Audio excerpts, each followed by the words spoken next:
সুপ্রিয় দর্শক, স্বাগত জানাচ্ছি আপনাদেরকে কুমিল্লা বিশ্ববিদ্যালয়ের গণযোগাযোগ ও সাংবাদিকতা বিভাগ কর্তৃক পরিচালিত এমসিজি নিউজের আজকের ফেসবুক লাইভে। আমরা আজকে কথা বলবো বাংলাদেশের সংবাদকর্মী ও সাংবাদিকতা নিয়ে। আমাদের সাথে আজকে স্টুডিওতে উপস্থিত আছেন বাংলাদেশের সাংবাদিকতার একজন উজ্জ্বল নক্ষত্র, আমাদের সবার গর্ব, ডয়েচে ভেলে বাংলা বিভাগের প্রধান জনাব খালেদ মহিউদ্দিন স্যার। স্যার, আপনাকে স্বাগত জানাচ্ছি এমসিজি নিউজের আজকের লাইভে। Thank you.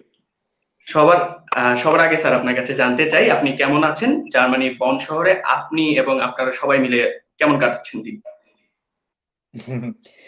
আমি ভালোই আছি।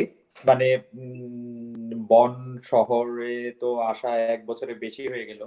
তো আমি যেখানে কাজ করতেছি সেই ডয়েচে ভেলে বাংলা বিভাগে যারা আছেন তাদের মধ্যে বেশিরভাগই আমরা আগে একসঙ্গে কোথাও না কোথাও কাজ করেছি বা আমরা পরিচিত বা দুই একজনের সঙ্গে এখানে এসে পরিচয় হয়েছে।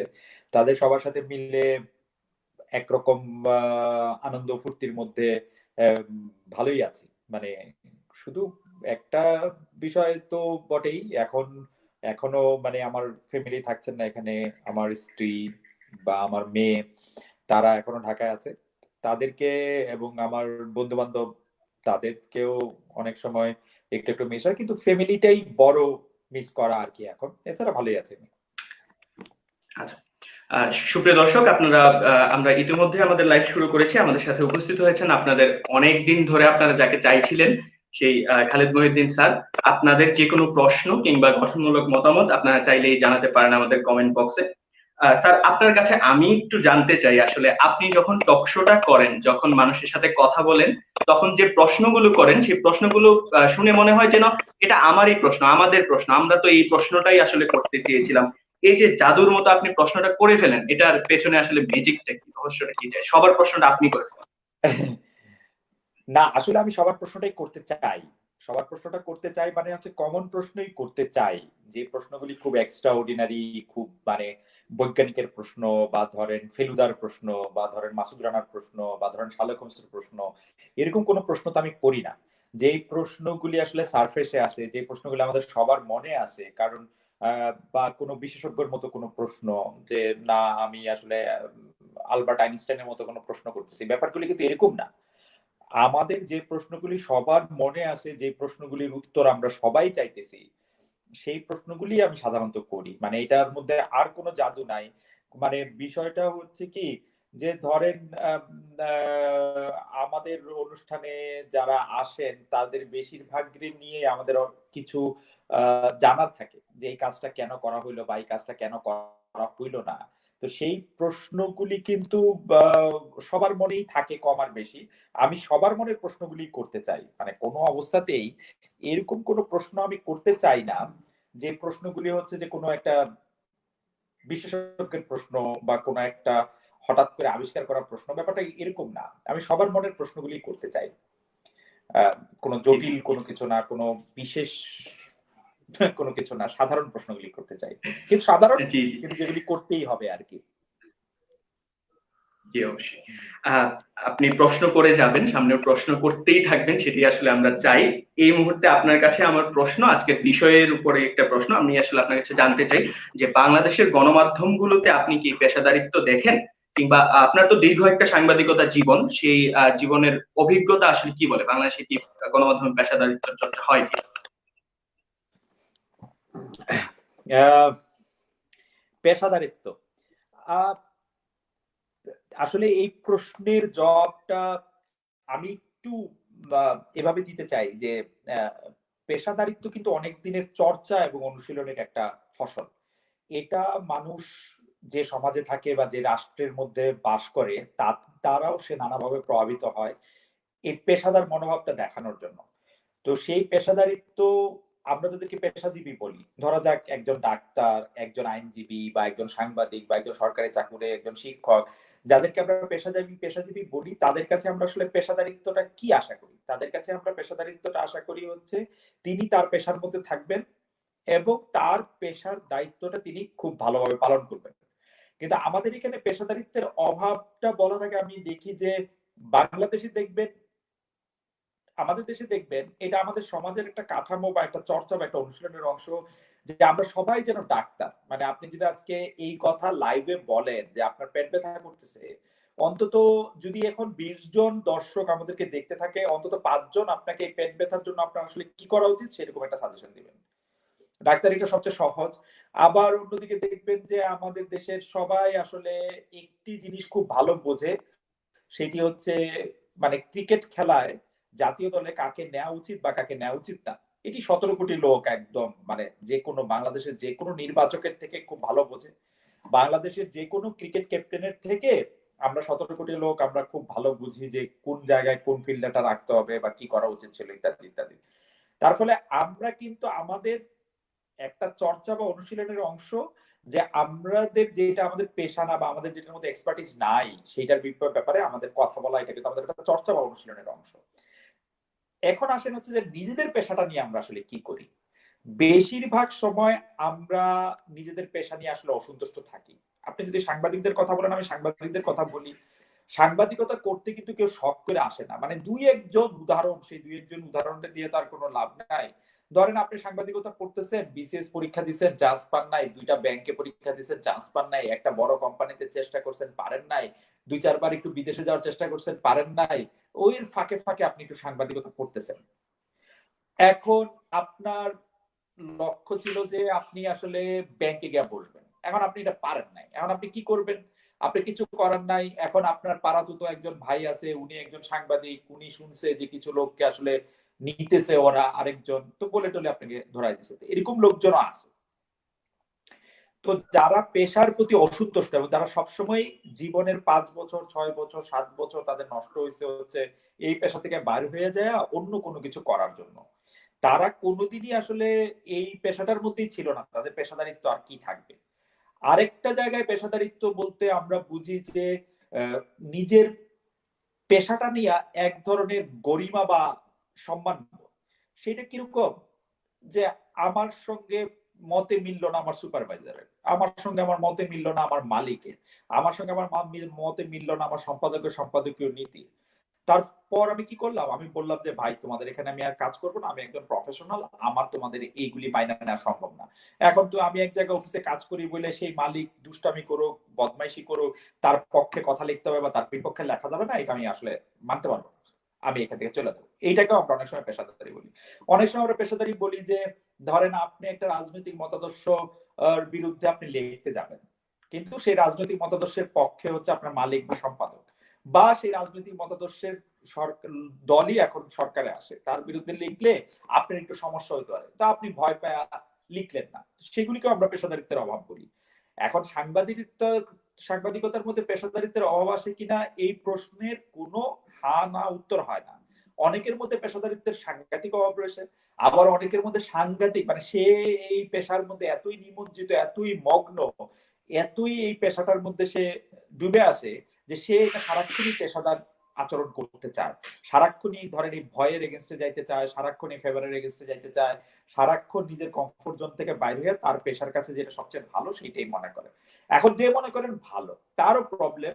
তার প্রবলেম হচ্ছে অনেক ক্ষেত্রে যে সে আসলে জানে না কোনটা জার্নালিস্টিক এথিক্স এর মধ্যে কোনটা পড়ে, কোনটা পড়ে না সেটা সে জানে না। এই জানা না জানার সাথে যে একটা ইউনিভার্সিটির ডিগ্রি থাকলেই যথেষ্ট ব্যাপারটা এরকম না। কারণ ইউনিভার্সিটি ডিগ্রিতে এরকম হয় যে আপনাদের এই বছর যদি এথিক্স আসে পরের বছর আর আসবে না। তো এথিক্স না পড়েও একজন পাশ করে যেতে পারে। আমি কথার কথা কইতেছি। ধরেন এথিক্স পড়লো না কিন্তু পাশ করে গেল। বা এথিক্স এর মধ্যে একটু কম নাম্বার পাইলো। কি আছে অসুবিধা? অন্য কিছুতে বেশি নাম্বার পাওয়া যাবে। বা এথিক্স মুখস্থই করলো। মুখস্থ করলো আইসা লিখে ফেললো। তার তো অসুবিধা হলো না। তার মানে সে আসলে এথিক্সটা শিখলো না। আবার ধরেন কেউ একদম সাংঘাতিক রকমের এথিক্স শিখলো। এখন সাংঘাতিক রকমের এথিক্স শিখলেও সমস্যাটা কি? এথিক্স কিন্তু কোন স্থানীয় বিষয় না। এটা বছর বছর সমাজের, রাষ্ট্রের অগ্রসরতার উপর ভিত্তি করে নানা ধরনের নতুন কিছু আবিষ্কারের মাধ্যমে এটা আগাবে। আপনি এথিক্স বলতে যদি ১৯৮০ সালে কি হয়েছিল এটাকে আঁকড়ে ধরে থাকেন এবং তারপরে যদি আপনি নিজেকে আপ টু ডেট না করেন, তাইলে কিন্তু আপনি আসলে অনেক কিছুতে আপনি বুঝবেনই না যে আপনি আনএথিক্যাল কাজ করতেছেন। এথিক্স কিন্তু পাল্টাইতেছে এবং আপনার আমার মতো সাংবাদিকরাই সারা পৃথিবীতে বইসা বিভিন্ন রকম সোশ্যাল নর্মস এর মাপকাঠি দিয়া সেই এথিক্স গুলি নতুন করে সংযোজন বা বিয়োজন করতেছে। তো সেগুলির প্রতি খেয়াল রাখা। তো সেইটাও যারা না করে তাদের মধ্যেও আমরা বলি যে তাদেরও পেশাদারিত্বের অভাব রয়েছে। তার পেশাদারিত্বের যদি আপনি এত কটা জিনিস আমি বললাম হচ্ছে এই কারণে আমাদের সাংবাদিকরা আসলে মিক্সড ব্যাগ। তাদের মধ্যে কারো পেশাদার হওয়ার ইচ্ছাই নাই, কেউ হয়তো পেশাদার হইতে চায় কিন্তু পারে না, কেউ হয়তো পেশাদারিত্ব কি সেই জিনিসটা জানে না, কেউ হয়তো সত্যি সত্যি অনেক বেশি পেশাদার বা অনেক বেশি ভালো কাজ করতেছে। স্যার, স্যার আপনার কি মনে হয় যে এই পেশাদারিত্বের অভাব বলি কিংবা বর্তমান সাংবাদিকতায় গণমাধ্যমের যে যদি অগোছালো থাকাই বলি, সেই জায়গা থেকে আসলে গণমাধ্যম অধ্যয়নের উপর কি আসলে এটা প্রভাব পড়ে, মানে একাডেমিক জায়গায় কি সেই প্রভাবটা পড়ে? আপনি তো কিছুদিন শিক্ষকতা করেছেন, কি মনে হয়? গণমাধ্যম অধ্যয়নের উপর প্রভাব পড়ে না, গণমাধ্যমের মানে ব্যাপারটা আসলে দুই রকম। আমরা যদি গণমাধ্যম অধ্যয়নের জায়গা থেকে দেখি, আপনি একটা জিনিস খেয়াল করে দেখেন, এইটা এক এক রকম ডিসিপ্লিনের উপর নির্ভর করে। যেমন বাংলাদেশের রাজনীতিতে যে শুধু খারাপ রাজনীতিবিদ আসতেছে গত কয়েক বছর ধরে, এই ধারণাটা প্রবল। আমি যদি বলি 2 দশক ধরে ধারণাটা প্রবল যে খারাপ লোকরা রাজনীতিতে বেশি আসতেছে, এখন রাজনীতিটা চলে গেছে ব্যবসায়ীদের হাতে, এখন রাজনীতিটা চলে গেছে দুর্বৃত্তদের হাতে, এরকম নানা ধরনের কথা আমরা শুনি। কিন্তু এখন যে রাজনীতিটা নষ্ট হয়েছে, বা মুজাহিদুল ইসলাম সেলিমের মতো বলতে হয় যে রাজনীতির মধ্যে পলিটিক্স ঢুকে গেছে, তো এই রকম রাজনীতির মধ্যে যে পলিটিক্স ঢুকে যাওয়া বা রাজনীতিটা যে দুর্বৃত্তায়ন হওয়া, এর জন্য কিন্তু কেউ বিশ্ববিদ্যালয়ের, ধরেন সরকার ও রাজনীতি বা পলিটিক্যাল সায়েন্সকে দোষে না। কেউ কিন্তু মনে করে না যে বিশ্ববিদ্যালয়ে রাষ্ট্রবিজ্ঞান ঠিক মতো পড়ানো হয় নাই বলে বাংলাদেশের রাজনীতি আজকে এই অবস্থা। কেউ কিন্তু এইটা মনে করে না যে বিশ্ববিদ্যালয়ে পলিটিক্যাল সায়েন্সে কেউ খারাপ ছাত্র বলে বাংলাদেশের রাজনীতিটা এই সমস্যা হয়েছে। ঠিক আছে, কেউ কিন্তু এটা অধ্যয়নের উপরে যায় না। কিন্তু জার্নালিজমের ক্ষেত্রে এটা আমরা প্রায় শুনি বা প্রায় আমরা এটা বিবেচনা করতে চেষ্টা করি যে আসলে এই অধ্যয়নের উপরে প্রভাব, আপনি প্রশ্নটা করছেন আসলে অধ্যয়নের উপরে কি প্রভাব পড়ে, আমি প্রশ্নটা আর একটু পিছন দিকে নিয়ে গেলাম যে আসলে জার্নালিজমটা আমরা যখন বিশ্ববিদ্যালয়ে শিখি তাইলে আসলে কি শিখি, প্র্যাকটিক্যালি আসলে আমরা কি করি, এটার মধ্যে তফাৎটা কি আমরা আসলে মেটাতে পারি কিনা, আমরা কি আসলে পেশাদারদেরকে বলতে পারি কিনা যে আসলে এইটার ক্ষেত্রে তত্ত্বীয় ব্যাপারটা এরকম, আমরা কি তত্ত্বীয় এবং পেশাদারদের মধ্যে একটা সংমিশ্রণ ঘটাইতে পারি কিনা। এর সোজা সাপটা উত্তর হলো বেশিরভাগ ক্ষেত্রে আমরা পারি না। কারণ সাংবাদিকতা কিন্তু এমন একটা অধ্যয়ন শাস্ত্র না যে অধ্যয়ন শাস্ত্রের মধ্যে আপনি শুধু তথ্য পড়ে এসে আপনি আগামীকাল এসে একটা পত্রিকা অফিসে বা একটা টেলিভিশনে বসে যাবেন, আপনি এগুলি কাজ করবেন। সাংবাদিকতাটা এরকমই একটা শাস্ত্র যেইখানে আপনি যারা ব্যবহারিক ভাবে এটা প্রয়োগ করছে, অর্থাৎ পেশাজীবীরা, পেশাজীবীরা যেই যে সমস্যাগুলির মধ্যে পড়ছে এবং তার সমাধান যে যে করছে, সেইটার একটা আহ একটা সংযুক্ত জ্ঞানকেই বা প্রজ্ঞাকেই আমরা আসলে অধ্যয়ন হিসাবে মানে অধীত করি আর কি। তার ফলে যেই রাষ্ট্রে বা যেই বিশ্ববিদ্যালয়ে পেশাজীবীদের কম সংশ্লিষ্ট করা হয় অধ্যয়নের সঙ্গে, তাদের অধ্যয়নের সঙ্গে পেশার একটা পার্থক্য থাইকেই যাবে। আর যদি অধ্যয়নের উপরে আমি প্রভাব পড়ি, তাইলে আমরা দেখবো যে অধ্যয়নের উপরে তো অবশ্যই প্রভাব পড়ছে। আমরা যখন ঢাকা বিশ্ববিদ্যালয়ে পড়ছি গণযোগাযোগ সাংবাদিকতা বিভাগে 1993 সালে, তখন সাংবাদিকতা পড়ানো হইতে হচ্ছে চট্টগ্রাম, ঢাকা বিশ্ববিদ্যালয় ছাড়া চট্টগ্রাম এবং রাজশাহী বিশ্ববিদ্যালয়, মানে মোট 3টা বিশ্ববিদ্যালয়ে পড়ানো হতো। ইভেনচুয়ালি একটা প্রাইভেট বিশ্ববিদ্যালয়, ইন্ডিপেন্ডেন্ট ইউনিভার্সিটি, যেখানে আমি কিছুদিন শিক্ষকতা করছি, সেই ইন্ডিপেন্ডেন্ট ইউনিভার্সিটিতে জার্নালিজমের ডিপার্টমেন্ট খোলা হলো। তারপর আস্তে আস্তে প্রাইভেট ডিপার্টমেন্ট, এখন বোধহয় অনেকগুলি পাবলিক বিশ্ববিদ্যালয়ে অবশ্যই পড়ানো হয়, কুমিল্লা অনেকগুলি বিশ্ববিদ্যালয়ে পাবলিক পড়ানো হচ্ছে, বিশ্ববিদ্যালয়ে পড়ানো জাহাঙ্গীর হয়। বিশ্ববিদ্যালয়ে পড়ানো হচ্ছে, জগন্নাথ বিশ্ববিদ্যালয়ে পড়ানো হচ্ছে, অনেকগুলি পাবলিক, বরেন্দ্র বিশ্ববিদ্যালয়ে মনে পড়ানো হচ্ছে, অনেকগুলি পাবলিক বিশ্ববিদ্যালয়ে এরকম পড়ানো হয়, আবার অনেকগুলি প্রাইভেট বিশ্ববিদ্যালয়ে পড়ানো হয়। এখন সর্বমোট 23 থেকে 24টি বিশ্ববিদ্যালয়ে পড়ানো হয়। এতগুলি প্রাইভেট বা পাবলিক বিশ্ববিদ্যালয়তে জার্নালিজম আসলে পড়ানো হচ্ছে কেন?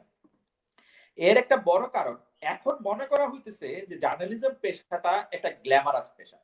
এখন মনে করা হইতেছে যে 2 দিন টেলিভিশনে মুখ দেখাইলেই আসলে হয়তো আমাকে, আমি একটা তারকায় পরিণত করি, হয়তো এরকম মনে করা হইতেছে যে এখন বেতন ভালো, হয়তো এরকম মনে করা হইতেছে যে জার্নালিজমটা একটা পেশা হিসেবে দাঁড়াইছে, সেজন্য অধ্যয়নের উপরে প্রভাবটা পড়ছে হচ্ছে, বা মানে আমি বলবো যারা এটা পড়াইতেছে তাদের উপরে প্রভাবটা পড়ছে, মার্কেটে একটা ডিমান্ড সৃষ্টি হয়েছে যে হ্যাঁ হ্যাঁ জার্নালিজমে নেন, কারণ অনেক লোক জার্নালিজমে ভর্তি হবে, জার্নালিজম থেকে অনেক লোকের চাকরি হবে, জার্নালিজম থেকে চাকরিটা হইলে তাইলে আমাদেরকে এরকম দেখা যাবে বা ছাত্রছাত্রীরা একটু ভালো ফিল করবে সাবজেক্টটা নিতে।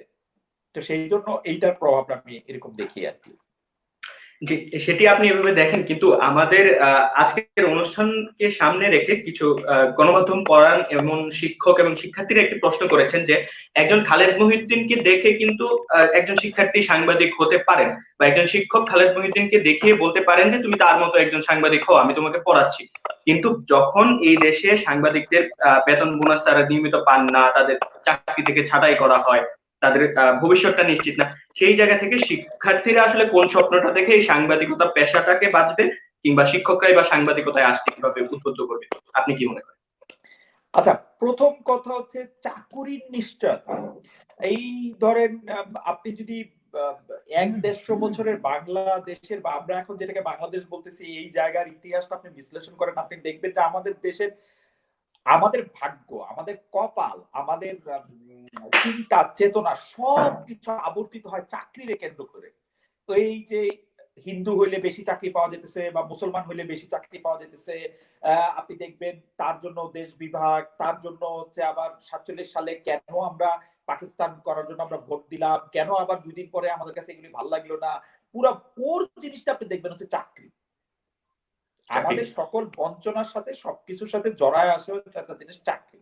এবং চাকরির মধ্যে কোনটা সবচেয়ে বেশি জড়ায় আসে?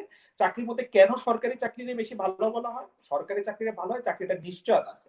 এখন চাকরির নিশ্চয়তা, এই দুইটা শব্দের আসলে অর্থ কি? এই দুইটা শব্দের আসলে অর্থ হইলো, বা যে কোনো কিছু নিশ্চয়তা শব্দের অর্থ হইলো, আপনি যতই ভুল করেন, আপনি যতই গুফাপ করেন, আপনি যতই আলসেমি করেন, আপনি যতই কাজ না করেন, আপনি যতই তেলবাজি করেন, আপনি যতই নিজের কাজটা ছাড়া অন্য যাই কিছু করেন, আপনার চাকরি যাবে না। চাকরি আপনি নিশ্চিত। এখন এটা কি কোনো একটা ভালো কথা? চাকরির নিশ্চয়তা। পৃথিবীতে জার্নালিজমের পেশাটা হচ্ছে এরকম সারাক্ষণ, এটা একটা আমি বলবো যে এটা একটা রোলার কোস্টারের মতো। এটা কেমন একটা রোলার কোস্টার মতো, আপনার জীবনে উত্থান আসে, পতন আসে, এবং সেই রোলার কোস্টারটা কোনো নিয়ন্ত্রিত রোলার কোস্টার না। আপনি জানবেন যে আপনার কাজের সাথে সেটা সরাসরি সম্পৃক্ত। আপনি ভালো কাজ করলে আপনি সেটা পুরস্কার পাবেন, আপনি খারাপ কাজ করলে সেটার জন্য আপনার নিন্দা পাবেন। আপনার, আপনি যদি, এবং এটা সাংঘাতিক একটা টিম ওয়ার্ক। আপনি মনে করেন একটা টিমে খেলেন, ধরা যাক আপনি কি ইউরোপীয় ফুটবল দেখেন, মানে কোন জি ক্লাব জি, লিগ? দেখি দেখি। হ্যাঁ, ক্লাব লিগ। জি দেখি। ধরেন আপনি বার্সেলোনার সাপোর্টার। এখন বার্সেলোনার জি। মধ্যে আপনি হচ্ছেন লিওনেল মেসি, আপনি অনেক ভালো খেলেন, কিন্তু বার্সেলোনার বাকি সবাই মিলাটিলে এমন একটা ঝামেলা হয়ে গেল যে আপনারা হারতে হারতে আপনারা টিমটা প্রিমিয়ার লিগ থেকে ফার্স্ট ডিভিশনে নামে গেলেন, ফার্স্ট ডিভিশন থেকে সেকেন্ড ডিভিশনে নামে হুম। গেলেন। এই টিম ওয়ার্কটা কিন্তু আপনি শুধু ভালো খেললেই হবে না, পুরো একটা টিম মিলে ভালো করতে হবে। যে টেলিভিশনে আপনি কাজ করবেন, যে নিউজ পেপার আপনি ভালো করবেন, সেই নিউজ পেপারটা আপনার ভালো কাজ করতে হবে, সেটা পাঠকের কাছে পৌঁছাতে হবে, সেটা গুরুত্বপূর্ণ হইতে হবে, সেইটাতে এরকম রিপোর্ট থাকতে হবে, এরকম নির্ভুল জায়গা থাকতে হবে, আপনাকে অনেক লোভ সংবরণ করতে হবে। যে আপনি আজকে ক্ষণিকের উৎসাহে কেউ আপনাকে ২০০০ টাকা দিল, আপনি এটা রিপোর্ট করলেন বা করলেন না, সেই লোকটা থেকে আপনাকে জয় করতে হবে। তারপরে সব মিলে একটা জিনিস ভালো হবে। আপনি সাংবাদিকদের বেতন ভাতার কথা বলেন, যে সাংবাদিকদের বেতন ভাতা নাই বা চাকরি চলে যাচ্ছে। আপনি কি জানেন আমি যখন সাংবাদিকতা শুরু করছি তখন থেকে এখন পর্যন্ত সাংবাদিকতায় বেতন কয় গুণ বাড়ছে? আমি এটা সঠিক হিসাবে এখন দিতে পারবো না, কারণ আমি সর্বশেষ সাংবাদিকতায় মানে আর ১ বছর ধরে নাই, তারপরেও আমি সঠিক হিসাবে দিতে পারবো না, কিন্তু বহু গুণ বাড়ছে সেটা বেতন। চাকরির স্কোপ আরো অনেক বেশি স্ট্রং হয়েছে। আমি যখন সাংবাদিকতা করতে গেছি তখন পর্যন্ত কিন্তু সাংবাদিকতা করলে মানুষ জিজ্ঞেস করতো যে ভাই আপনি আর কি করেন? বুঝলাম না, আপনি কি করেন? সাংবাদিকতা করি। ভাই আর কি করেন? মানে আর কি করেন মানে পেশাটা কি আপনার?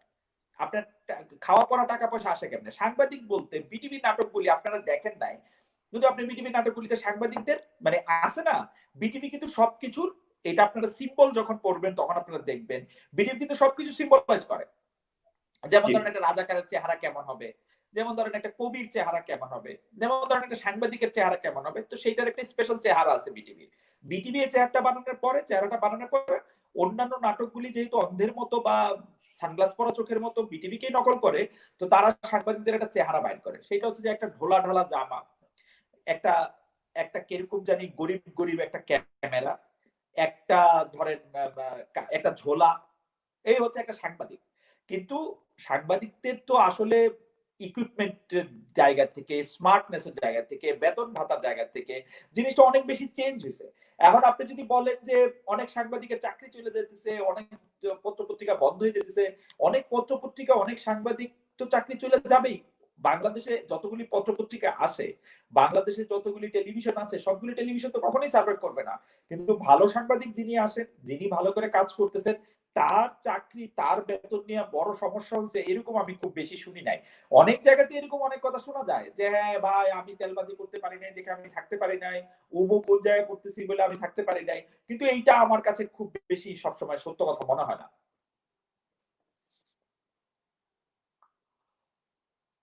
সুতরাং জানতে চান? আমার জায়গাটা হচ্ছে এই যে আপনি যদি আপনার পেশায় উৎকর্ষ সাধন করেন, দেখেন ভাই আমি একটা কথা বলি, আপনার যদি সাংবাদিক হইতে হয় তাইলে সাংবাদিকতা পেশাটাকে ভালোবাসেই আপনি সাংবাদিক হন। আপনার যদি সাংবাদিকতা পেশাটাকে আপনার কাছে মনে হয় যে এরকম, যে এটা খুব এক্সাইটিং, খুব এরকম, তাহলে আপনি এটার মধ্যে আসেন। নাইলে আপনি অন্য যা কিছু করেন, মানে পেশা, দেখেন আমাদের দেশে পেশাটা নিয়ে একটা ভুল ধারণা আছে। ভুল ধারণাটা কিরকম, আপনি থাকেন, আপনি যায়েন না, আপনি গেলে আমার শূন্যে কথা কইতেছে এরকম একটা অনুভূতি হয়, আপনি থাকেন। আচ্ছা, জি জি। তো তো জিনিসটা হইলো যে ধরেন পেশার ক্ষেত্রে আমাদের পেশা নিয়ে নানা ধরনের, মানে আমি বলবো যে নানা ধরনের ভুল ধারণা আছে। ভুল ধারণাটা কি, আমরা পেশাকে বড় বা ছোট করি। কেন? ওই পাটকলের চেয়ার, পাটকলের জেনারেল ম্যানেজার, তার চাকরিটা বড়, গার্মেন্টস এ চাকরি করে তার চাকরিটা ছোট। আমরা এরকম করে ব্যাপারটা দেখি, ব্যাপারটা কিন্তু আসলে জি এরকম না। পেশার কোন রকম জি কোনো ছোট বড় না। আপনি আপনার কাজটা করতেছেন, এটাতে আপনি ভালো করতে পারতেছেন কিনা, এটা আপনি মন দিয়ে করতে পারতেছেন কিনা, এটাই আপনার জানার বিষয়। আপনি দেখবেন বাংলাদেশে এমন অনেক সিঙ্গারা বিক্রেতা আছে যারা তার পেশায় সফল। আবার বাংলাদেশে এরকম জি অনেক সফল। সচিব বা অনেক টেলিভিশনের মালিক আছেন যারা তাদের পেশায় চূড়ান্ত ব্যর্থ। মন্ত্রীদের ব্যর্থতা তো আপনারা চোখের সামনে হামেশাই দেখেন। মানে মানে এমন অনেক, মানে এমন আছে না যে কাউরে দেখে আপনি আইডলাইজ করবেন। বাংলাদেশের কয়টা মন্ত্রী, কয়টা নায়ক দেখা আপনার আগে প্রথমে বাদ দিয়ে দিতে হবে না যে আমি আর যাই হই এর মতো হবো না। তো সে তো মন্ত্রী, পেশার মনে করেন যে বাংলাদেশের প্রধানমন্ত্রীর পরে সে সবচেয়ে বড়, তাই না, প্রোটোকলে। জি আপনি তার জি মতো হইতে চান না, তার মানে সে কি পরিমাণ ব্যর্থ। তো আপনি কাউরে দেখা এই পেশায় আসার দরকার নাই। আপনার শুধু এটাই মনে রাখতে হবে যে চাকরি, বেতন ভাতা, এই কথাগুলি আসলে আপনি আপনার নিজের ভাগ্য নির্মাণ করতে করতে আগাইতে পারবেন যখন, আপনার যখন এটা ভালো লাগবে তখনই আপনি একটা জিনিসে সফলতা পাবেন, যদি আপনি সফলতা হিসেবে সফলতা জি বলেন। জি, ধন্যবাদ স্যার।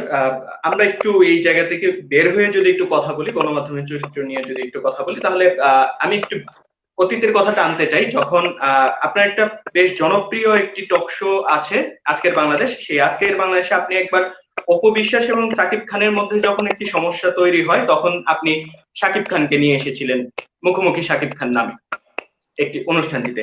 সেখানে শাকিব খানকে আনার পর অনেক সমালোচনা হয়েছে, কেন শাকিব খান এখানে আলোচনার বস্তু হলো। আপনি তখন আপনার একটি লাইভে উত্তর দিয়েছেন যে বাংলাদেশের মানুষ তখন শাকিব খানকে নিয়ে পড়েছিল, সারা ফেসবুকে সবাই শাকিব খান, সব জায়গায় শাকিব খান, তাইলে শাকিব খান কেন আসবে না। সেইটা আমরা যদি ধরে নেই, আমি হয়তো একটু লম্বা হচ্ছে, আমরা যদি ধরে নেই যে হচ্ছে তিনি সেলিব্রিটি তাই তিনি সংবাদের বস্তু, কিন্তু সামাজিক যোগাযোগ মাধ্যমে ভাইরাল এমন অনেক বিষয়বস্তুই কিন্তু আমাদের গণমাধ্যমের মেইন স্ট্রিম মিডিয়াতে সংবাদ বস্তু হচ্ছে। আপনি কি মনে করেন যে এটা কি সহজে দর্শক পাওয়ার একটা উপায়, আর এসব ক্ষেত্রে আসলে ডেপথ রিপোর্টিং হচ্ছে কিনা? আচ্ছা, আপনারা তো নিউজের, মানে কিভাবে একটা নিউজ হয় বা নিউজের মধ্যে এলিমেন্ট কেমনে ঠিক করা হয় সেগুলো তো আপনারা পড়ছেন, নিউজের এলিমেন্ট গুলি। জি আমি জি আমি নিউজের এলিমেন্টের পাশাপাশি আরেকটা জিনিসও সাংবাদিকতা পড়তে গেলে পড়ানো হয়, সেটা হচ্ছে ফ্যাক্টর ডিটারমিনিং নিউজ ভ্যালু। মানে জি কিভাবে একটা জিনিসের নিউজ ভ্যালু কোন ফ্যাক্টর গুলি ডিটারমিন করে, ঠিক না? জি জি জি এখন যেটা ফ্যাক্টর ডিটারমিনিং নিউজ ভ্যালুর ক্ষেত্রে আপনার যে মানে ফ্যাক্টর গুলি আপনার জানতে হয়, যেমন ধরেন টাইমলিনেস, কনসিকুয়েন্স, সাইজ, অডিটি, আপনি যেগুলি জানতে থাকবেন তখন আপনি দেখবেন যে কে আসলে একটা ব্যক্তি কখন নিউজ মেকার হয়ে ওঠে। এখন একটা ব্যক্তি নিউজ মেকার হয়ে ওঠে আর আপনার main stream media, social media কথাটা আমি একটু আলাদা করে রাখি। যদি আমার, আমি যখন শাকিব খানকে আজকের বাংলাদেশে ডাকি, তখন শাকিব খান ছিলেন হচ্ছে talk of the town. Talk of the জি টাউনটাকে আপনার আসলে বিবেচনা করতে হবে যে বাংলাদেশের জন্য শাকিব খান হচ্ছে জীবিত অভিনেতা বা যারা অভিনয় করতেছেন সেসবের মধ্যে সবচেয়ে জনপ্রিয়। এখন তার জনপ্রিয়। জনপ্রিয় কি মাত্রা?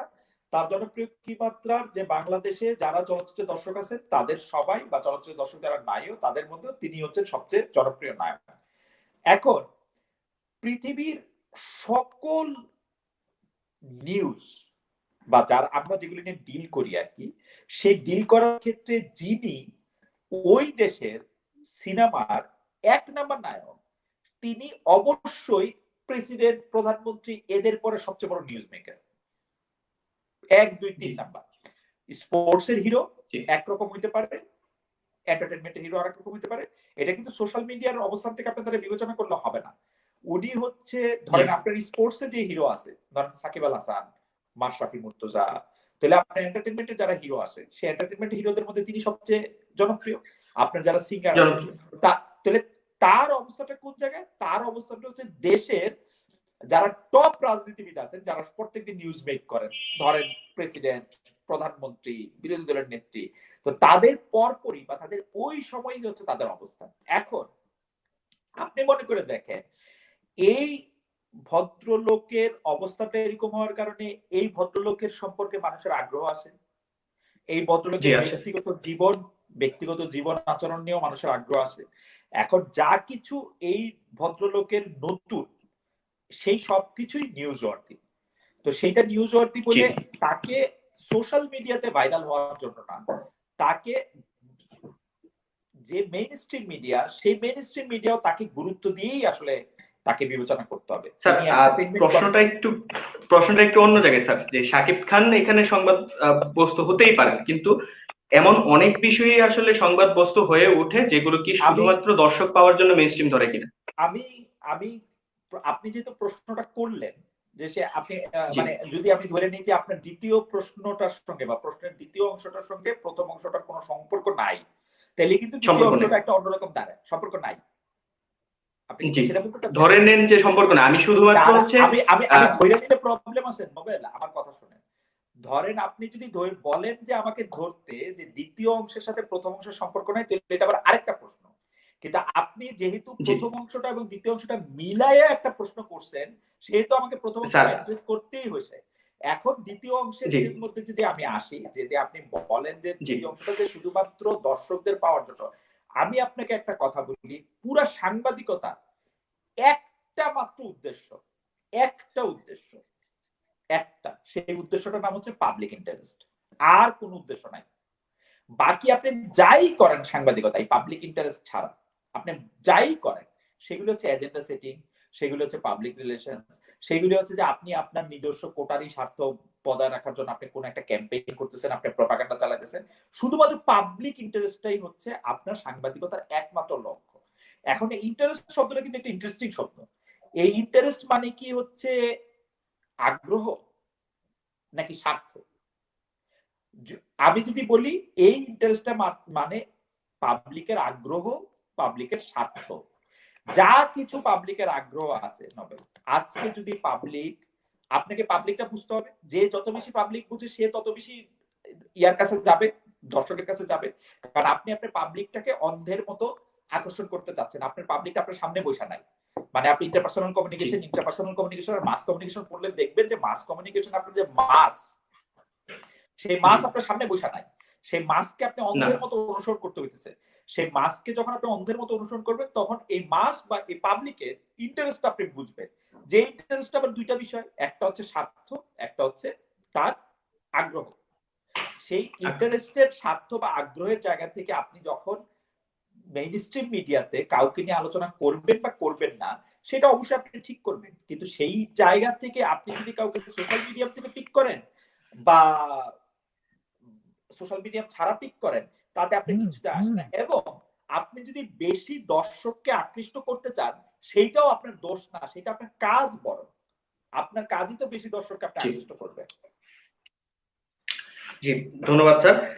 আমাদের একজন দর্শক তিনি জানতে চেয়েছেন যে যখন একজন সাংবাদিক যখন সংবাদ করেন, তখন যদি তার সামনে জাতীয়তা বোধ কিংবা দেশপ্রেমের কোন প্রশ্ন আসে, তখন কি সেই সাংবাদিক পক্ষপাতমূলক আচরণ করতে পারেন কিংবা পক্ষপাতমূলক কাজ করতে পারেন কিনা?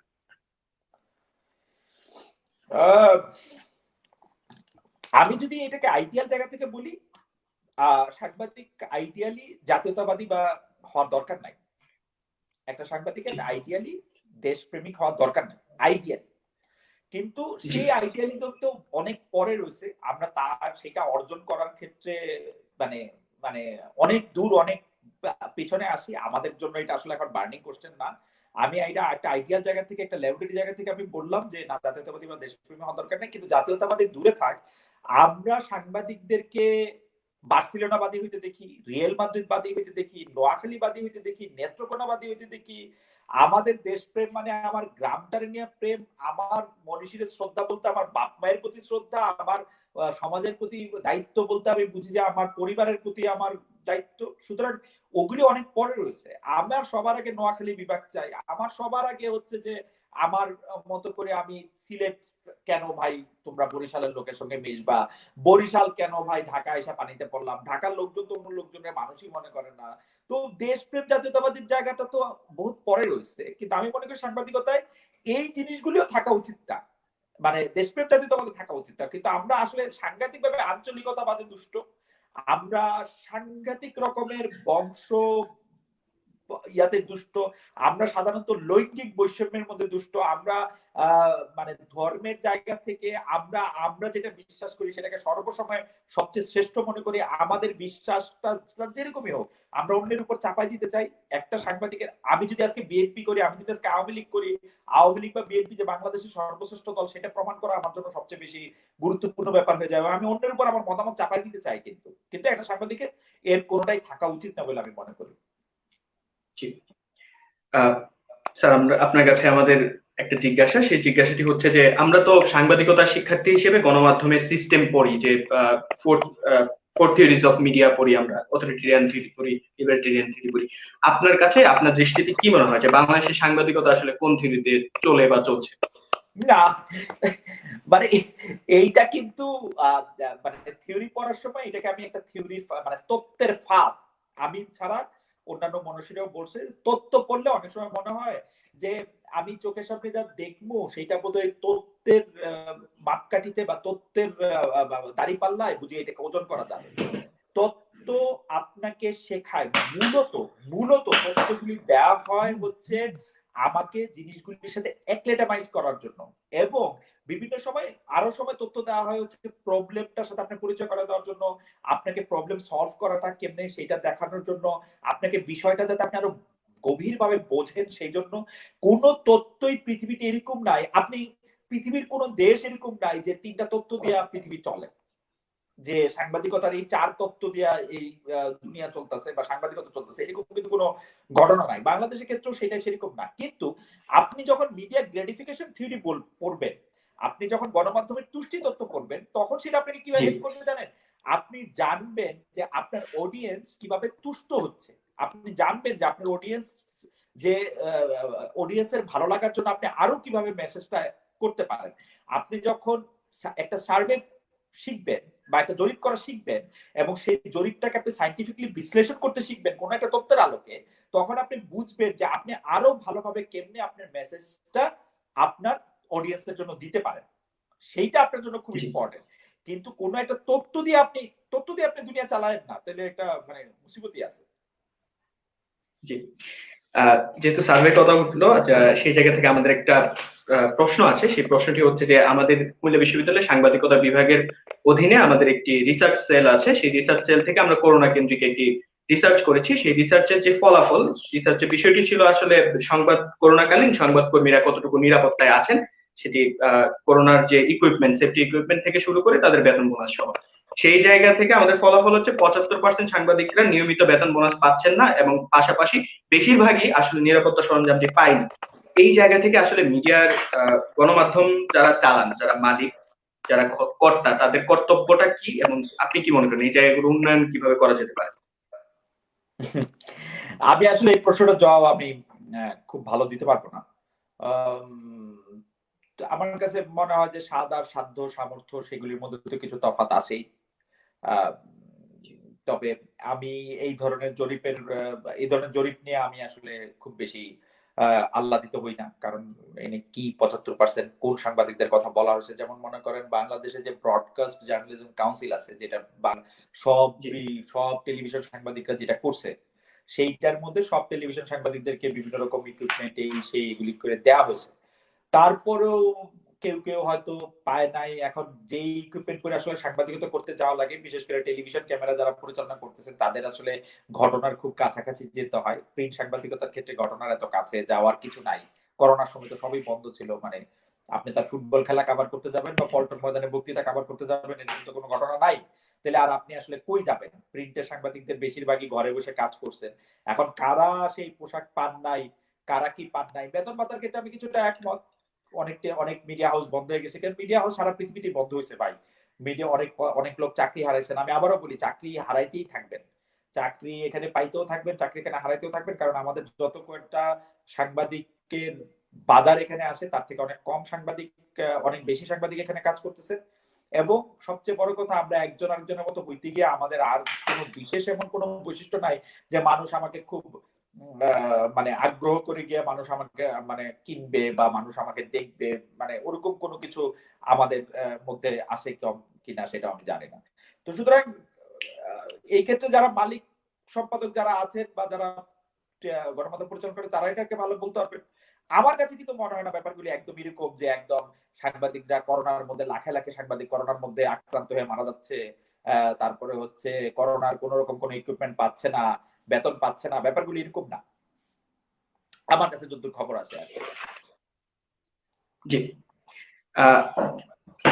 আরেকটি ব্যাপারে আমরা কথা বলতে চাই, কিন্তু সেই ব্যাপারে কথা বলার আগে আমি আপনার কাছে জানতে চাই, ধরা যাক যে একজন সংবাদকর্মী, সেই সংবাদকর্মী আপনি আজকের বাংলাদেশ করার মাধ্যমে যে জনপ্রিয়তা অর্জন করেছিলেন সেই রকম জনপ্রিয়তা সে অর্জন করলেন, মানুষের কাছে খুবই গ্রহণযোগ্য সে হলেন।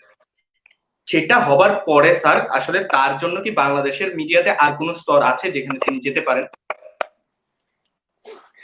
এইটা মানে এরকম এরকম জনপ্রিয়তা অর্জন করার পর, আপনার মতো জনপ্রিয়তা অর্জন করার পর দেখেন, মানে এইরকম ভাবে তো প্রশ্নের জবাব দেওয়া মুশকিল নোবেল। আমি বরং আপনি আমাকে আমার প্রশ্নটাই করেন, তাইলে আমি হয়তো এটা জবাব দিতে পারবো। কারণ হচ্ছে যে ধরেন একটা লোক সাকিব আল হাসান, সে বাংলাদেশ দলের, ধরেন বাংলাদেশ দলের ক্যাপ্টেন না, আচ্ছা সাকিব আল হাসান, আপনি ধরেন বাংলাদেশের প্রধানমন্ত্রী শেখ হাসিনা। তো বাংলাদেশের প্রধানমন্ত্রী শেখ হাসিনা কি আর কোনো প্রমোশন হবে? তো এখন কি উনি ফ্রাস্ট্রেটেড হবেন? 12 বছর ধরে তো এক পদে আছি। ব্যাপারটা কি এরকম? ধরেন বিএনপির চেয়ারপারসন খালেদা জিয়া, তো উনি আজকে 40 বছর ধরে বিএনপির চেয়ারপারসন। তো উনার কি এরকম ইচ্ছা আছে যে আমি বিএনপির আরো বড় পোস্টে যদি যাইতে পারতাম? উনার জন্য কি আর বড় পোস্ট আছে বিএনপির? নাই তো। না, ব্যাপারগুলি তো এরকম। ধরেন বাংলাদেশে যদি এটা এটা বাংলাদেশে না, ধরেন লেরি কিং লাইভ করছে 30 বছর 35 বছর, বছর মনে থাকে না, 35 30 40 বছর, ঠিক আছে। এখন উনি এটা তো সফলতার জন্য, তো এখন উনি আর কই যাবে বা কি করবে? মানে এই প্রশ্নটাই তো কেমন না? ধরেন আপনি আপনি হচ্ছে এখন একটা পাহাড়ে চড়ছেন। এখন আপনি বললেন ভাই পাহাড়ে তো চড়ছেন, এখন আর কই যাবেন? এখন তো সে পাহাড়ে চড়ছে, এখন সে আর কই যাবে? এখন সেই প্রশ্নটা আমার জন্য দেওয়া বিব্রত কেন? আজকের বাংলাদেশ বা কোনো একটা কিছু করাই একটা জিনিসের চূড়ান্ত সফলতা না, একটা স্তর থেকে আরেকটা স্তরে যাওয়া না। প্রশ্নটা আমারে করলে আমি এটার উত্তরটা দিতে পারতাম, মানে আমি তো আমারে যে উত্তরটা দিতে হবে আর কি। ধরেন অনেক কিছু করার আছে বাংলাদেশে, অনেক অর্জন করার বাকি আছে, অনেক রকম জায়গায় পেশাতে নিজের যাওয়ার জায়গা আছে, অনেক রিপোর্ট করার আছে, অনেক রিপোর্ট বোঝার আছে, অনেক মানুষের সাক্ষাৎকার নেওয়ার আছে, যার অনেক কিছু করা হয় না, যার অনেক কিছু করা যাইতো। এখন আপনি যদি এইটা মনে করেন যে না ভাই আমি তো এই পদে আসছি, আমি আর কোন পদে যাব, সেইটা তো আবার একটা আলাদা প্রশ্ন হয়। এটা এক একজন মানুষ এক এক রকম ভাবে চিন্তা করে। তো আমি বললাম যে ধরেন শেখ হাসিনা এখন কি করবে? তার তো প্রমোশন হচ্ছে না বেশ কিছুদিন ধরে। সেই জন্যই কি খালিদ মহিউদ্দিন কি 8 বছর যাবত আজকের বাংলাদেশ করার পর কি আসলে বোরিংনেস আসার কারণে আপনি চলে গিয়েছেন জার্মানিতে, এরকম কিছু? বোর্ডম একটা স্ট্রং ওয়ার্ড। আমি বোর্ডম এরকম বলতে চাই না, কারণ 8 বছর করছি, কিন্তু আমি আজকের বাংলাদেশ যতদিন করছি আমি উপভোগই করছি। কিন্তু আমি ছোট করে এর আগেও বলছি নানাভাবে যে আমি একটা ছোট্ট করে একটা শব্দ ইউজ করি, আমি একটু যেন ক্লান্ত হয়েছিলাম, একটু যেন আমার টায়ার্ড লাগতো। তো আমি কোনো কিছুই আমার আসলে খুব মানে আমি খুব উপভোগ না করলে কোনো কিছু করতে পারি না। তো আমার কাছে মনে হলো যে এই টায়ার্ডনেসটা বিটার টায়ার্ডনেস হওয়ার আগে আমি আসলে একটা যদি একটা পরিবর্তনটা দেখি যে একটা পরিবর্তন আমার ভালো লাগে কিনা। কিন্তু এই যে কোন একটা স্তর থেকে আরেকটা স্তরে যাওয়া না যাওয়া সবকিছু অর্জন হয়ে গেছে ওরকম পুরো জায়গা থেকে, কারণ আমি জানি যে আমার জীবনে আরো বহু কিছু অর্জন করার আসলে বাকি আছে। মানে এই প্রবলেমটা আমি আবারও বলি, এই প্রবলেমটা শেখ হাসিনার হইতে পারে যে উনার প্রমোশন নাই, কিন্তু আমার অনেক কিছু হওয়ার আছে আসলে। জি স্যার, আপনি বারবারই বলেছেন গণমাধ্যমে এবং বিভিন্ন ইন্টারভিউতে বলেছেন যে আপনার একটি ইচ্ছা আছে যে আমাদের মাননীয় প্রধানমন্ত্রী শেখ হাসিনা উনাকে আপনি ইন্টারভিউ করতে চান, এবং একটা সময় বলেছেন যে সেটাও যে উনি যে আহ, নেতৃত্বের স্তরে পৌঁছেছেন সেই জায়গা থেকে ইন্ডিপেন্ডেন্ট টেলিভিশন থেকে আসলে অ্যাপ্রোচ করাটা খুব বেশি সহজ নয়। তো আপনি তো এখন ডয়চে ভেলেতে আছেন, তিনি বিভিন্ন আন্তর্জাতিক গণমাধ্যমে তার ইন্টারভিউ দিয়েছেন, আপনি কি অ্যাপ্রোচ করছেন কিনা কিংবা করার প্ল্যান আছে কিনা? আহ এটা ভালো কথা বলছেন, কিন্তু ঠিক আমি জয়েন করার 1 মাস বা 2 মাস আগেই তিনি ডয়েচে ওয়েলকে একটা ইন্টারভিউ দিয়েছেন। জি দিয়েছেন। প্রধানমন্ত্রী শেখ হাসিনা দিয়েছেন। 1 মাস আগে একটা ইন্টারভিউ দিয়েছেন। তো এখন আমি প্রধানমন্ত্রীর এই যে যারা প্রেসের যারা আছেন তাদের দু একজনের সঙ্গে আমি কথা বলার সময় তারা আমাকে এটা বলেছেন যে আসলে তো মাত্রই ডয়েচে ওয়েলকে একটা ইন্টারভিউ তিনি দিলেন, তো এটা আসলে আপনাকে একটা ইন্টারভিউ দিলে হয়তো আপনাকে আরেকটু ওয়েট করতে হবে বা আরেকটু সময় লাগবে। তো আমি জানি না, মানে এই অ্যাপ্রোচটা তো করার যখনই সুযোগ আসবে বা যখনই কারো সাথে আমার কথা হবে বা বলার জায়গা হবে তখন তো আমি এটা বলতেই থাকবো। তো কখনো সেই সুযোগ আসে কিনা সেটা দেখার অপেক্ষায় আর কি আমি। জি জি স্যার, আপনি জার্মানিতে গিয়ে ডয়চে ভেলেতে যোগদান করার পর আপনার কিছু কলাম দেখেছি। যে কলামগুলো লেখার যে পদ্ধতি বা যে বিষয় নিয়ে আপনি লিখছেন সেটি বাংলাদেশে থেকে আপনি যে বিষয় নিয়ে কথা বলছেন তার থেকে একটু আলাদা। এটার পেছনে আসলে কারণটা কি? আপনি বাংলাদেশে থাকার সময় লিখেননি কিন্তু জার্মানিতে গিয়ে লিখছেন। বাংলাদেশে থাকার সময় তো লেখা আমার কাজ ছিল না। বাংলাদেশে থাকার সময় তো কাজ ছিল না বা বলেন? আমি দুঃখিত। টেলিভিশনে কাজ করতাম। জি মানে জি এটা খুব মানে আমি কি বলবো জানি কেমন কেমন প্রশ্ন হলো কেন বাংলাদেশে আমি কাজ করতাম হচ্ছে টেলিভিশনে, সুতরাং কলাম লেখার প্রশ্ন আসে না। জি এইখানে আমি কাজ জি করতেছি হচ্ছে একটা মাল্টিমিডিয়া জার্নালিস্ট হিসেবে, যেখানে আমি হচ্ছে কলাম লিখবো, জি ফেসবুকের মধ্যে লাইভ করব, যেটার মধ্যে আমি হচ্ছে ইউটিউবে শো করবো, সুতরাং কলাম লেখাটা আমার একটা কাজ, আমি কাজ লিখবো। কিন্তু বাংলাদেশের টেলিভিশন মিডিয়াতে আমি 8 বছর কাজ করার আগে আমি 12 বছর যে সাংবাদিক ছিলাম, সেই 12 বছরের মধ্যে 2-3 বছর বাদ দিলে আমি প্রচুর লেখালেখি করেছি। মানে আমি এত বেশি লিখেছি যে মানে ধরেন আমার লেখাগুলি একসাথে করে রাখার বা একসাথে করার ব্যাপারে আমার বেশি উৎসাহ ছিল না, আমার স্ত্রীর কিছুদিন উৎসাহ ছিল, কিন্তু সেটার পরে সেটার পরিমাণ এত বেশি ছিল যে এগুলি ফেলে দিতে বাধ্য হয়েছে আসলে সে, বা কোথাও হারিয়ে টেনে গেছে, মানে এটা। এবং সেই সময় আমি রিপোর্টিং করার সময় আমি রিপোর্টিং করছি, এবং আপনি যাই না খুশি হবেন যে প্রথম আলোর মতো পত্রিকাও আমি যখন উপসম্পাদকীয় লিখছি তখন আমার আসলে খুব বেশি বয়স না।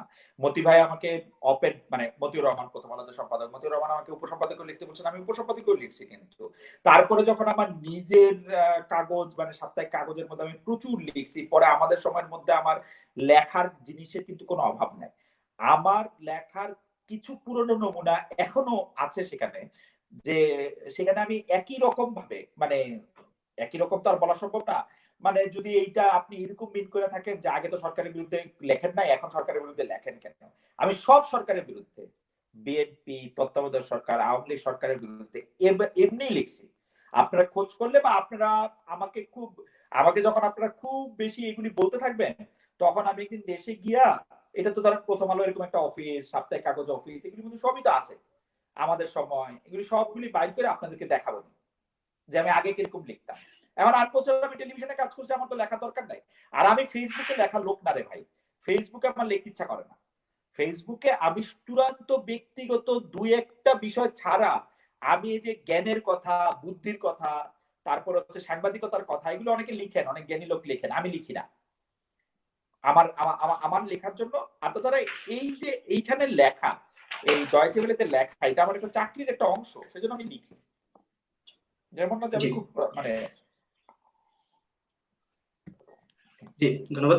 আমাদের একজন দর্শক, তিনি সাংবাদিকতা করেন, তানভীর টিপু, তিনি জিজ্ঞেস করেছেন যে তিনি আঞ্চলিক পর্যায়ে সাংবাদিকতা করেন, সেই আঞ্চলিক পর্যায়ে সাংবাদিকতার যে ক্ষেত্র সেই ক্ষেত্রগুলো আসলে উন্নয়ন করা কিভাবে সম্ভব, স্কিলের দিক থেকে বা অন্য সব দিক থেকে? তানভীর টিপুকে আমি চিনি। তানভীর টিপু আমরা একসঙ্গে কাজ করছি। তানভীর টিপুকে শুভেচ্ছা। আমি যেটা বলতে চাই যে সাংবাদিকতায় কিন্তু কোনো মানে আঞ্চলিক বা ওরকম ভাবে হয় না, কারণ ঘটনা একটা ঘটতে পারে যে ঘটনাটা ঘটার পরে সারা পৃথিবীর যেটাকে বলা হচ্ছে নিউজ ক্যাপিটালে পরিণত হয় একটা নির্দিষ্ট জায়গায়। যেমন ধরেন এমনি মার্কিন যুক্তরাষ্ট্রের রাজধানী ওয়াশিংটন ডিসি হইলেও, ঠিক না? জি মার্কিন যুক্তরাষ্ট্রের রাজধানী তো সর্বশেষ ওয়াশিংটন ডিসিতেই ছিল, এরপরে চেঞ্জ হয়েছে না মনে হয়, জি ছিল না। চেঞ্জ তো হয় না। তো ওই মার্কিন যুক্তরাষ্ট্রের নিউজ ক্যাপিটাল কিন্তু 26শে মে চেঞ্জ হয়ে গেল। কেন? ওই যে কালো লোকটা ফ্লয়েড নাম, মিনিয়াপলিসে তাকে পুলিশ ধরে, তাহলে মিনিয়াপলিস পরিণত হইল হচ্ছে সবকিছু কেন্দ্রে, কেন্দ্রে সব নিউজের জায়গা হয়ে দাঁড়াইলো কিন্তু মিনিয়াপলিস। কয়েকদিন আগে যখন ভাইরাসটা ছড়াইলো তখন চীনের রাজধানী বেইজিং এর চেয়ে আপনি বেশি উহানের নাম শুনছেন না? উহানের নাম শুনেছি আমরা। তাহলে সাংবাদিকতার মজাটা হইলো, সাংবাদিকতা কিন্তু এই যে রাষ্ট্রীয়ভাবে যেগুলিকে আসলে রাজধানী মূল জায়গা চিহ্নিত করে দেওয়া হয় সেগুলি নাও থাকতে পারে, অন্য একটা জায়গা খুব অনেক বেশি গুরুত্বপূর্ণ হয়ে উঠতে পারে। এখন সেটা লাকের উপর ডিপেন্ড করে, অনেক সময় সেটা হয় কি হয় না তার উপর ডিপেন্ড করে। কিন্তু সাংবাদিকদের মধ্যে কিন্তু সবসময় এটা মনে রাখতে হবে যে ল অফ এভারেজ অনুযায়ী একটা নির্দিষ্ট অঞ্চলে, যেমন কুমিল্লা একটা অনেক বড় জেলা, এটার মধ্যে ইউনিভার্সিটি আছে, মেডিকেল কলেজ আছে, এইটার মধ্যে ভিক্টোরিয়া কলেজের মধ্যে একটা প্রাচীন প্রতিষ্ঠান আছে, এইটার মধ্যে বার্ড আছে, এইটার মধ্যে প্রত্নতত্ত্ব আছে, বার্ড আছে। এটা ঢাকা চট্টগ্রামের ঠিক মাঝখানে অবস্থিত। আরো 40 বছর আগে 50 বছর আগে এখানে মানে এয়ারপোর্ট ছিল। এইটার মধ্যে এখন 3টা সেতু দিয়া সেটা এখন একটা খুবই সুবিধাজনক স্থানে। এইখানের মধ্যে এমন অনেক ভাবেই সেটা নিউজের কেন্দ্রে পরিণত হয়। কিন্তু করে আমি বাংলাদেশের 64টা জেলা এবং অন্যান্য জায়গার সুগুলি সম্পর্কেও বলতে পারবো। আমি একটা উদাহরণ দেই, বাংলাদেশে কুমিল্লা কি এই কয়েক ভবিষ্যতের মধ্যে সংবাদের রাজধানী হয় না যখন তনু হত্যা হইল?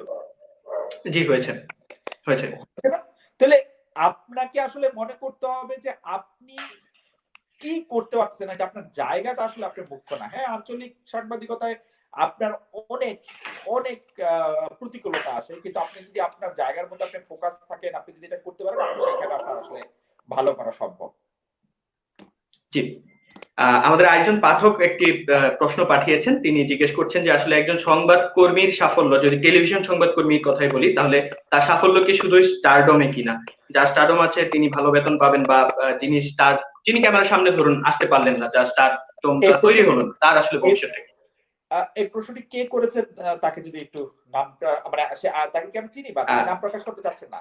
ঠিক আছে, না, আমি প্রশ্নটা নাম প্রকাশে তিনি আমাদেরকে আগে প্রশ্নটি পাঠিয়েছেন, ওকে, অনেক আগে।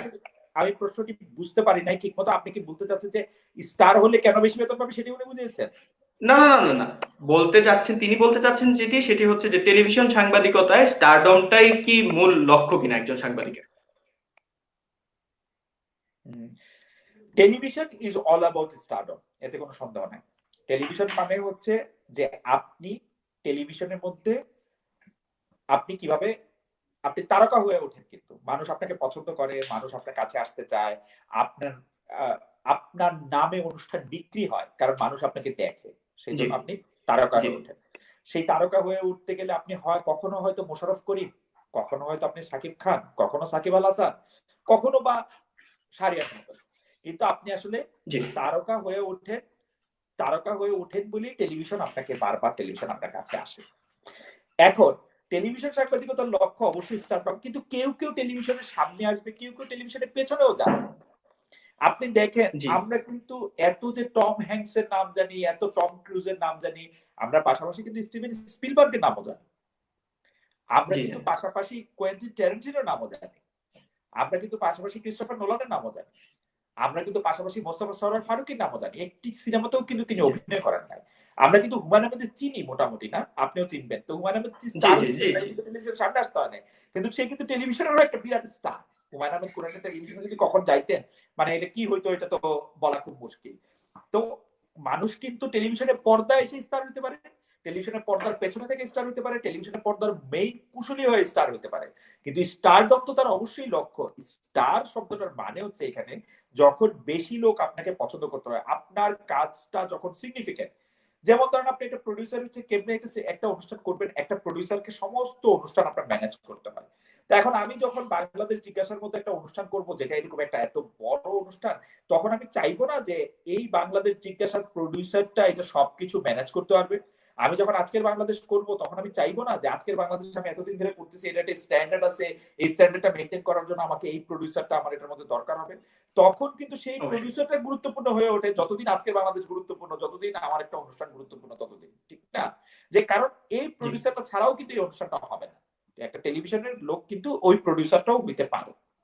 একটা জি টেলিভিশন কিন্তু প্রডিউসার্স মিডিয়াম। সুতরাং টেলিভিশনের সামনে যারা দেখে তাদের সময়টা সীমিত, 5 বছর, 7 বছর, 8 বছর, এবং নতুন ফ্রেশ ব্লাড শুধু আসতেই থাকবে। কিন্তু প্রোডাকশনের ক্ষেত্রে কিন্তু আপনি যত দিন যায় আপনি তত অভিজ্ঞ হবেন, এবং আপনি তত ঋদ্ধ হবেন, আপনি তত নতুন নতুন কৌশল শিখবেন, এবং তত আপনার যোগ্যতা এবং দাম সেগুলি সবই আপনার বাড়তে থাকবে। জি জনাব খালিদ মহিউদ্দিন স্যার, ধন্যবাদ আপনাকে।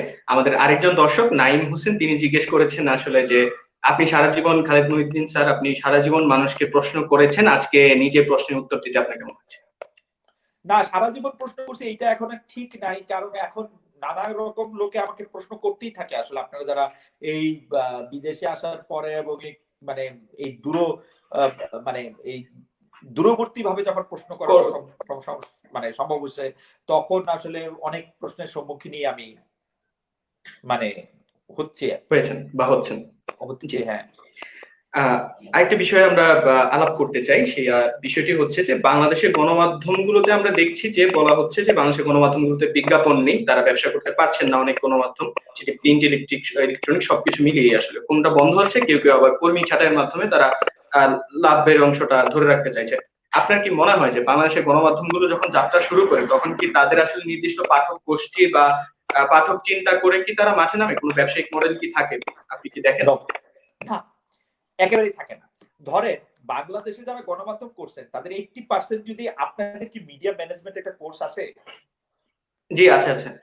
যদি মিডিয়া ম্যানেজমেন্ট কোর্সটাতে যদি তারা মানে এটা যদি একটা মিডিয়া ম্যানেজমেন্ট কোর্সের অংশ হইতো, 85% গণমাধ্যম উদ্যোক্তা, সম্পাদক, সাংবাদিক সেই 100-তে 0 পাইতেন।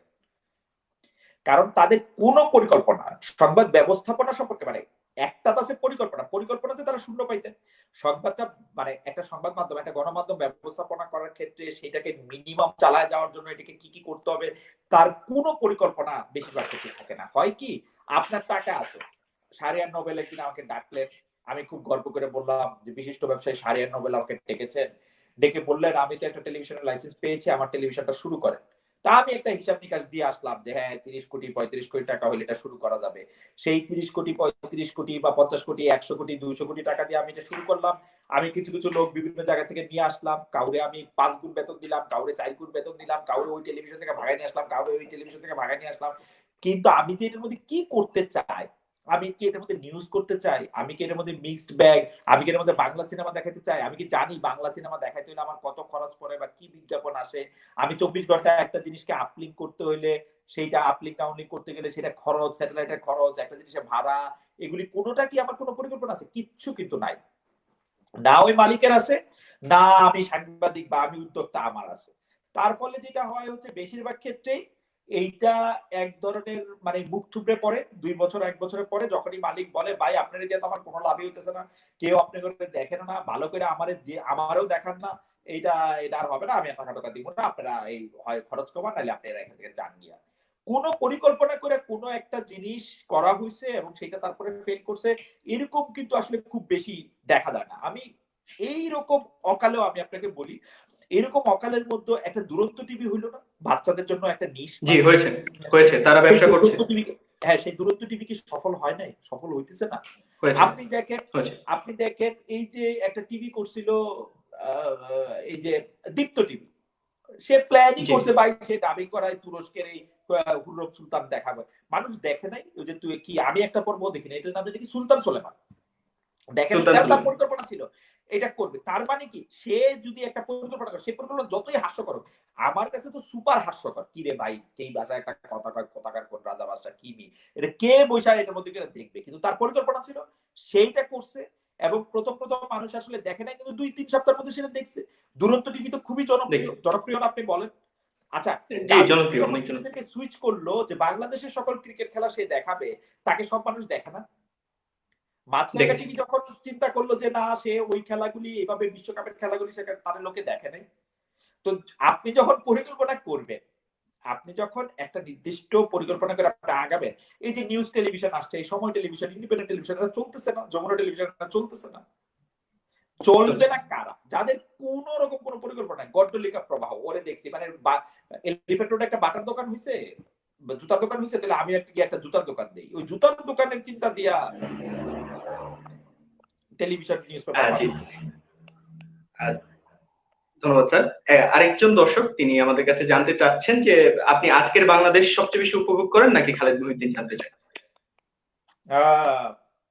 খালেদ মহিউদ্দিন জানতে চান, মানে এই উত্তরটা ইয়ার কাছ থেকে শিখছি, সাকিব আল হাসানের কাছে শিখছি। উত্তরটা হচ্ছে এরকম, সাকিব আল হাসানই তো না, কোনো ক্রিকেট খেলোয়াড়ের কাছে শিখছি যে এই উত্তরটা আমি দিতে পারবো এই খালেদ মহিউদ্দিন জানতে চাই আমি 8 বছর করি তারপর, কারণ এটা এখন অ্যাপেল টু অ্যাপেল কম্পেয়ার হবে না।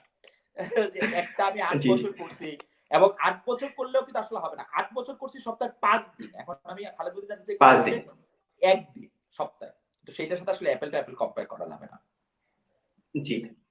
আমরা আমাদের সময় প্রায় শেষ, শেষ প্রশ্নে আমরা যাব, কিন্তু শেষ প্রশ্নে যাবার আগে একটা বিষয় আপনার কাছে জিজ্ঞেস করতে চাই। সেই প্রশ্নটি একজন শিক্ষক করেছেন, কুমিল্লা বিশ্ববিদ্যালয়ের সাংবাদিকতা বিভাগের শিক্ষক কাজী আনিস। তিনি জানতে চাচ্ছেন যে আপনি কি বাংলাদেশের যে সংবাদ মাধ্যমগুলো আছে, টিভি, প্রিন্ট, যেগুলো দেখেন সবকিছু মিলিয়ে আসলে কোন সম্পাদক কি আপনার পছন্দ হয় আলাদাভাবে, এক নম্বরে কি কাউকে রাখতে চান? কাজী আনিসকে অনেক শুভেচ্ছা। মানে কাজী আনিস প্রথম আলোতে কাজ করেছেন, কাজী আনিস দুর্দান্ত রিপোর্টার ছিলেন। তো দুর্দান্ত একজন শিক্ষক। সবাই সবাই হ্যাঁ, সবাই সবাই এরকম একটা ধারণা করতো যে কাজী আনিস সাংবাদিকতাতেই থেকে যাবেন। কাজী আনিস যখন সাংবাদিকতা ছেড়ে আবার একাডেমিতে আসলেন, সবাই কিছুটা বিস্মিত হয়েছিল, তিনি একটু পরে আসছেন সাংবাদিকতা। তো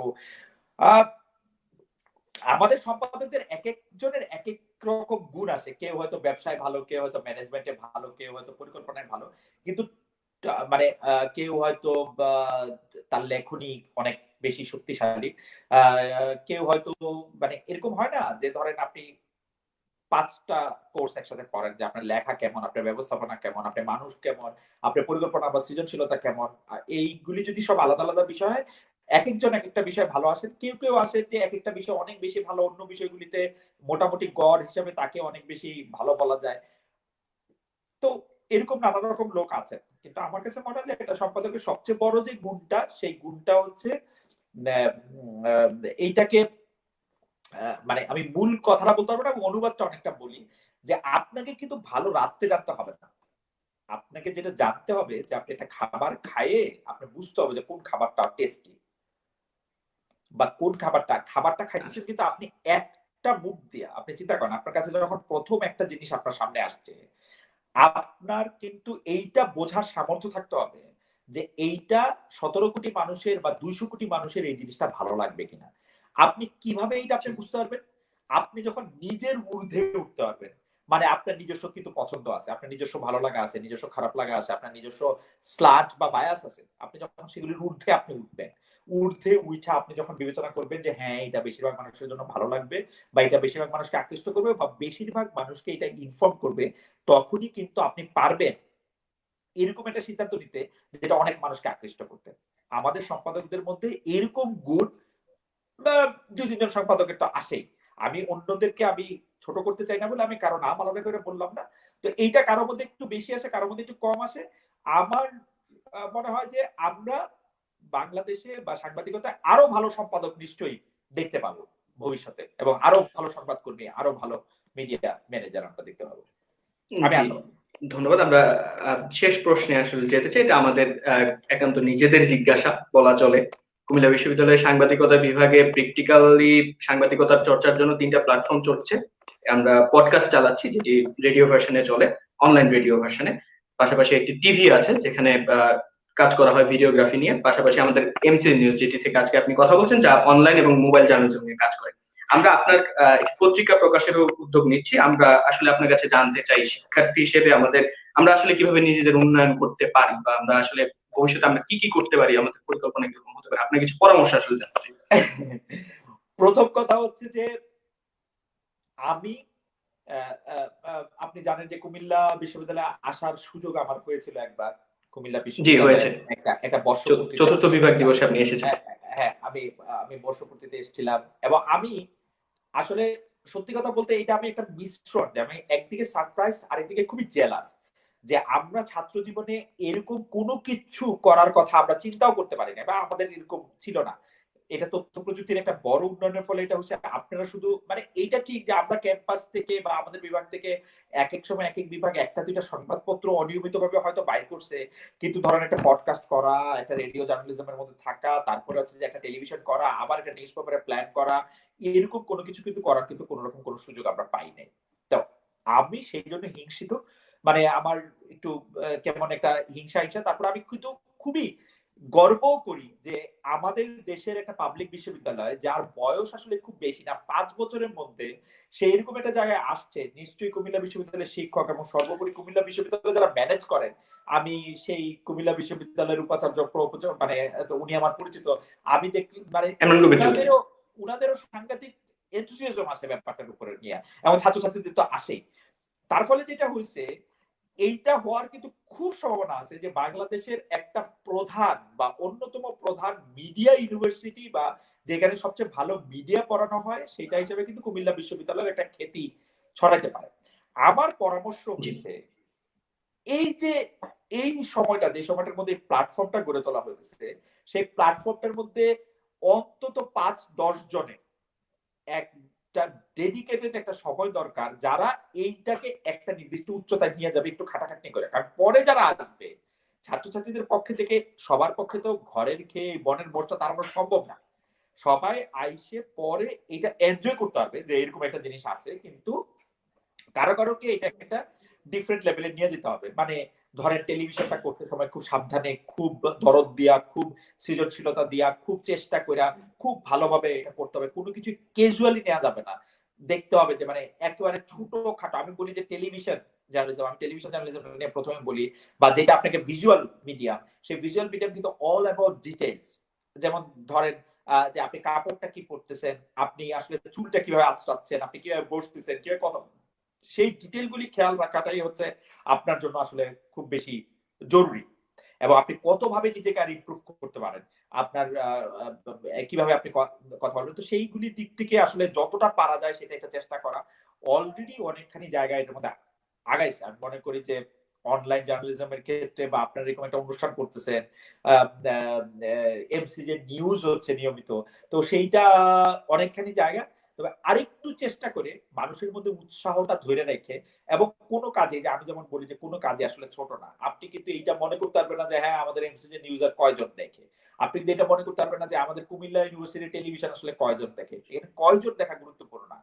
আপনি করেন সেটা হচ্ছে গুরুত্বপূর্ণ।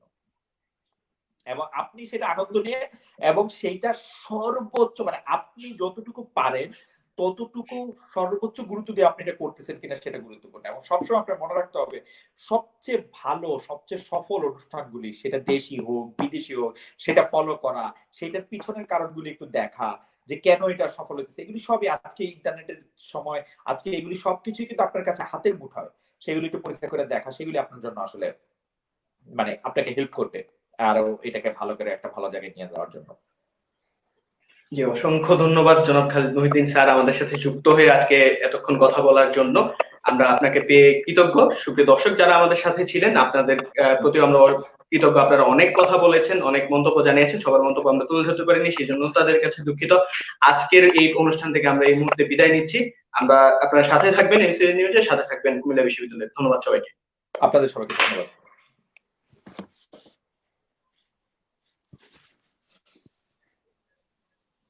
হ্যালো।